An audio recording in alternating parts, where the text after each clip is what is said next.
remember so much about the day. My roommate driving me to the airport, and we were listening to Lenny Kravitz. It was the Are You Gonna Go My Way album. It was a light rain, just thinking, this is unbelievable. I'm actually going to the place that drafted me. Hey everyone, welcome back. It's another edition of Skol Stories. I'm your host, Mike Wobschall, inside TCO Studios at Winter Park. Excited to bring you an episode of Skol Stories tonight that includes former Vikings running back Robert Smith. We had a great conversation with him earlier in the year, and we're going to share it with you tonight. He was always a fan favorite, a very productive member of the Minnesota Vikings, a member of that 1998 team that so many of you remember. But before we take a stroll down memory lane with Robert Smith, let's talk about this current Minnesota Vikings team. Another victory on Sunday for the Vikings. They beat the Washington Redskins 38-30, fresh off their bye. 5 straight wins for your Minnesota Vikings. They climbed to 7-2.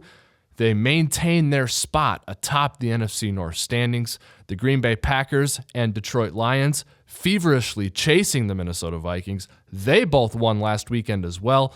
So it's going to set up a really exciting finish to the 2017 regular season, and really an entire NFC that right now is wide open and has a lot of teams with really good records. So lots of fun right now in the NFC, and the Vikings are right in the thick of it thanks to this 5-game winning streak. And how about Adam Thielen? Continues to star week in and week out.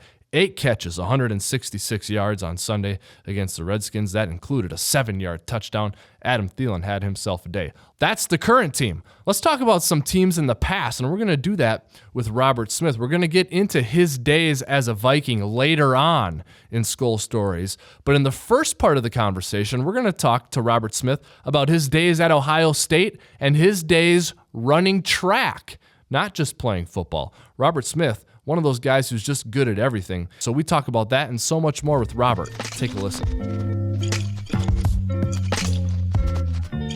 I don't know when for you it hit you that you were going to play Division I football, but whenever that was, or maybe even before that, were you Ohio State all the way? No, I never watched college football until I started to get recruited. So this is sophomore year in high school.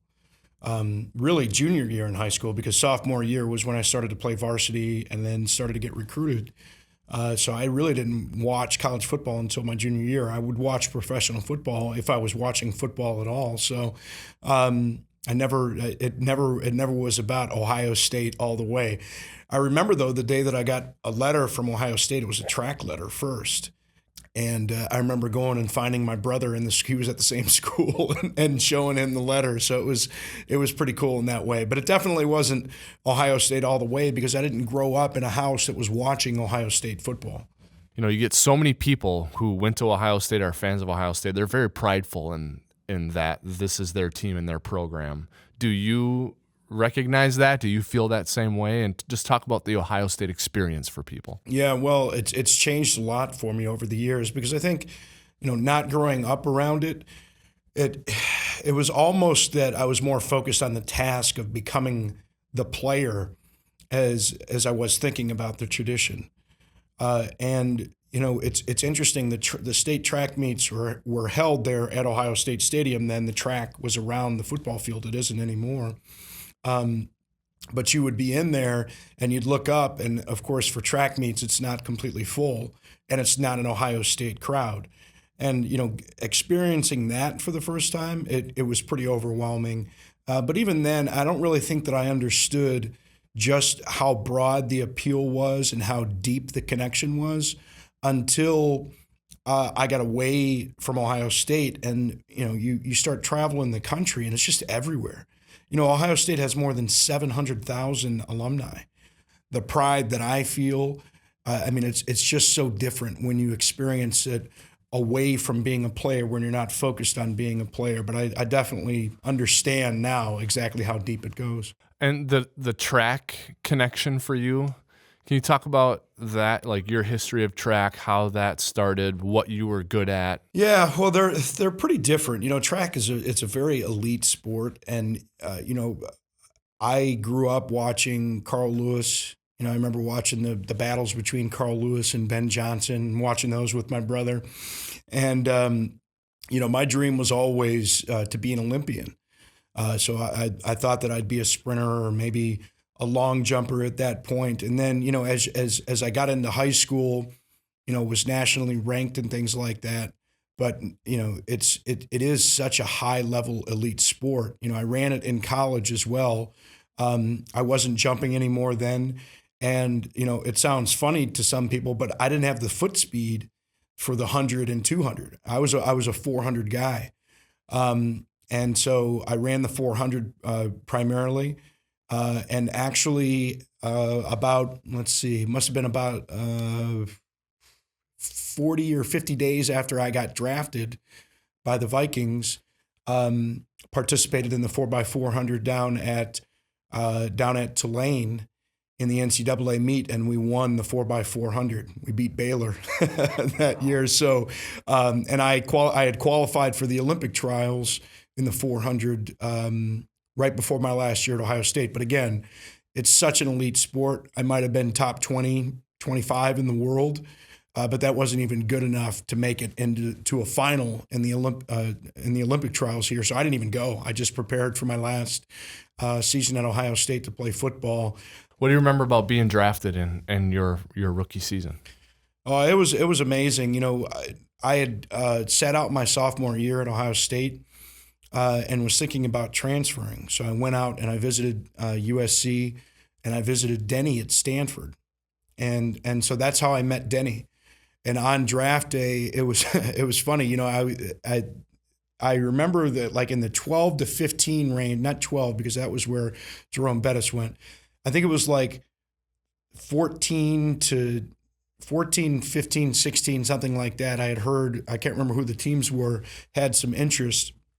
And when I didn't get drafted then, I turned it off. I mean, it's nerve-wracking. It took me 2.5 hours to get drafted, I think, at position 21. But I turned it off, and I was watching Ren and Stimpy when Denny called. I pick up the phone, and it's Denny, and he's like, "Hey, Robert, how you doing?" Like, "I'm good, Coach." He said, "Well, I let you get away once. I'm not going to let it happen again." So, wow, yeah, it was amazing. And I remember. I remember so much about the day. I remember my roommate driving me to the airport. We were listening to Lenny Kravitz on the radio. I remember it was the "Are You Gonna Go My Way" album. I remember "Believe" being the song that we were driving to. It was a light rain. I remember sitting on the plane and just thinking, this is unbelievable. I'm actually going to the place that drafted me, because it's such a big moment in your life. And coming up here and just the fanfare. And then, my rookie season, it was tough for me because I didn't get a whole lot of action earlier in the year. And there was all the talk about, first draft bust and all that kind of stuff. And then I started to get more action, started to get more comfortable. The coaching staff was getting comfortable with me. And then December 5th up in Detroit, I tore my ACL. So the first season wasn't much to talk about, and for Vikings fans out there, they know that pattern really kind of repeated itself over the next 4 years. That it was just flashes here, but injuries, and it's just something that you can't really prepare yourself for. All right, we have more to come with Robert Smith. Before we go to break, though, I want to tell you about Vikings Country. Join host Mike Mussman along with Everson Griffin at Floyd's in Victoria on Thursday at 5:30 p.m. for a live broadcast of Vikings Country. You could win some great prizes, including tickets in the Miller Lite Lounge at US Bank Stadium. Visit Vikings.com/VikingsCountry for more info and a full schedule. More from our conversation with Robert Smith coming up after the break. Please don't leave. Hello and good evening, everyone. Welcome back. You're listening to Skol Stories. The guest tonight is Robert Smith. More from our conversation with Robert in a second, but first want to tell you about the Vikings app, where you can be the first to know breaking Vikings news, access video on demand, and get ticket alerts all on your phone with the Minnesota Vikings app. Download today in the App Store and Google Play. That's one way to catch a bunch of great Vikings content. Here's another way to catch Vikings content. The Minnesota Vikings and KFAN Radio have teamed up to create the all-new Vikings channel on the iHeartRadio app. To hear exclusive interviews and breakdowns of your favorite team, download the free iHeartRadio app and search Minnesota Vikings. A cool thing you can find on that app, the Wobcast, something we work on every single week right here in TCO Studios. We play fun games, we have cool guests, we talk about the Vikings. It's a lot of fun on the Wobcast. You can get that on the Vikings channel on the iHeartRadio app, as well as on the Vikings app. All right, let's get back to our conversation with Robert Smith as he reminisces about his days as a member of the Minnesota Vikings. Right now, Vikings fans have a defensive identity associated with their team, but when you were playing in those late 90s, it was an offensive identity. So talk about that. What was that like playing in such a prolific attack and being one of the key cogs in a prolific attack? Well, I was happy to be healthy, first of all. It felt so good to kind of validate the draft position by Denny. He had always seen me as his guy, and I certainly saw myself that way, and wanted to be healthy to show that he was right, and that that I could be productive. So it was great to be a part of those teams, but it was just so crazy. I remember, I wasn't a big I never was a college football guy, so I didn't grow up watching college football. But I remember, in the locker room, we would see highlights and things like that. And I remember seeing highlights of Randy Moss. And when we drafted him, we already had Chris and of course Jake and myself. I remember when we drafted him, like this isn't going to be fair. And I remember that first training camp and seeing him in that first practice and just snatching the ball cleanly out of the air. And you just tell. I mean, some people just look different when you see them, and they just kind of stand out immediately. And I remember talking to my friend in Cleveland in between the two practices, and he's like, "How did that Randy Moss guy look?" Like, I said, if the guy stays healthy, he's a Hall of Famer. I mean, you could just see that he was so much different than everybody else. And then, of course, when we actually started to get into the games, I mean, it was incredible. And it was a really cool feeling to know that if we were playing the way that we were supposed to, that we could go out and do just about anything. So it's a really amazing feeling because, there are times when you go through struggles as an offense, as a unit, and it seems like nothing goes right. Well, during that four-year stretch, it was like we know that even when things aren't going well, if we just kind of focus on the task, that we can get this done. You mentioned Randy, and he's obviously got a great place in team history. He was one that fans just came to really love because of the big play, element that he had, and he's going to be a Hall of Famer. You were right. So just talk a little bit more about Randy. And, you said just when you looked at him and watched him, he was different. But there was a lot of different things about him, right? And maybe that's kind of what allowed him to be so good, I guess. He wasn't a by-the-book guy. Well, I don't know that that's necessarily. I mean, he was freakishly talented. I mean, that's, we called him freak. He was just so different physically. Now, mentally, I think he got better as his career went on, and he understood the game better, and understood kind of the mentality that it took to be a teammate better. Because early in his career, it was he was a self-centered guy. He had all the attention in the world, and and look, it kind of fits the mold for receivers. They always want the ball. The team concept isn't always primary in the receiver's mind, but they were all good. They were all good downfield blockers, and Randy, of course, fit into that. What did you appreciate about Chris Carter and what he brought to the field or to the team, or as a friend or a teammate to you? What were some things you appreciated about him? Well, I mean, he was the ultra competitive guy, and just. You always knew that Chris understood what it took, especially on game day, to go out and perform your best. There is that there is some value in having the mentality that I can be the guy, and I think any offensive guy that touches the ball has that. But I think Chris, whenever the ball was in the air, like it was his. I don't care how fast a guy is that's covering me. I don't care what kind of athlete the guy is. And I just remember so many times on third down, if it's 3rd and 5, 3rd and 6, you're lining up Chris in the slot. Doesn't matter where he's going. And if the ball's in the air, he's coming down with it.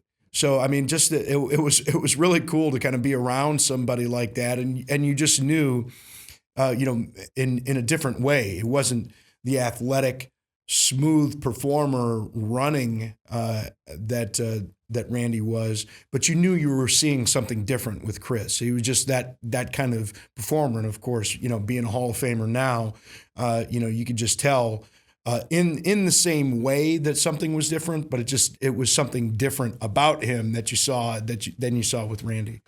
The 3 deep guys, the more unheralded one, I guess, was Jake Reed. Mm-hmm. But I have a feeling you would say some things about Jake that would cause some fans to be like, oh, wow, I guess he really was a valuable part of that. Yeah, there's no question about it. And Jake, I mean, he was such an incredible balance, for those two, because Jake, just about as humble a superstar as you'd ever see, a big guy, a tough guy.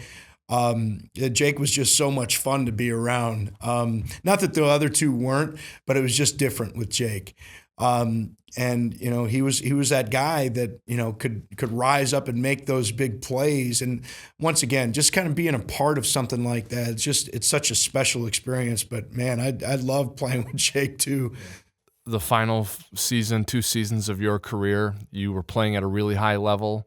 Your thought process to deciding to stop playing and what was ahead for you. And, because we've seen some other players since you've done that retire, quote unquote, early too. And I use the term early carefully because in your mind, maybe it wasn't early. It might have been right on time. So I just want to hear some of your thoughts about that. Yeah, I think it was on time. And I remember, my last season was the only season I didn't miss any games. And I still needed knee surgery after the year. And I remember thinking to myself, I'm going to be a 45-year-old knee replacement guy. And here I am at 45, and I've got both of my natural knees. And I get reminded that knee that I tore my ACL my rookie season, I also cracked the bottom of the femur, which is the thigh bone. And the surface, it's called the articular surface, which is the cartilage that, kind of runs on the bottom of that bone, became damaged in that injury, and I needed to have a microfracture where they tap on the surface on the bone to try and regenerate some of the growth of the cartilage. I believe it was after the '98 season, and then again after that final year, and it was like, there's nothing in the world that it's more important than your health, and if you'd pay anything to get your health back if you lost it, then what amount of money is worth a pretty good chance that you're going to lose it? And the line that I always used was, it's better to walk away early than limp away late. And that's kind of what went into the decision. I knew that knee was having some issues, and it would be better to walk away. I signed a 5-year deal in '98. I voided the last 2 years with performance incentives. So I was a complete free agent. So I wasn't under contract to the team, and that was important for me that I didn't have an obligation to the team at that point. That's the way that I felt about the team, and the way that I felt about Denny more specifically, that I'd want to finish out any contract that I was in. So it was a good time to walk away, and I didn't want to go play for another team. Brian Billick called me up in August of that year, and was asking me about, do you want to give it another shot? We'll send the plane down for you and wow. and have you up. And certainly if there was anybody that I would want to go play for other than Denny, it would have been Brian. But at that point, it was definitely over. Okay, and talk about Denny and Brian and why you felt that way. You gave us a little bit of the history with the recruiting in Stanford with Denny, but talk about those two coaches a little bit.